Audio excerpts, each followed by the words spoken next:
बदन से उठती थी उसके खुशबू, सबा के लहजे में बोलता था। ये मेरी आंखें थी उसका बिस्तर, वो इसमें सोता था जागता था।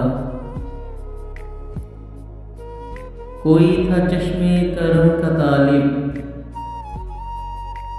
किसी पे शौके विसाल गालिब। सवाल फैले थे चार जानिब, बस एक मैं था जो चुप खड़ा था। अजीब सोहबत अजीब रुत थी, खामोश बैठे हुए थे दोनों। मैं उसकी आवाज सुन रहा था, वो मेरी आवाज सुन रहा था। बाहर आई तो तितलियों के परों में रंगों के ख्वाब जागे, और एक भंवरा कली कली के लबों को रह रह के चूमता था।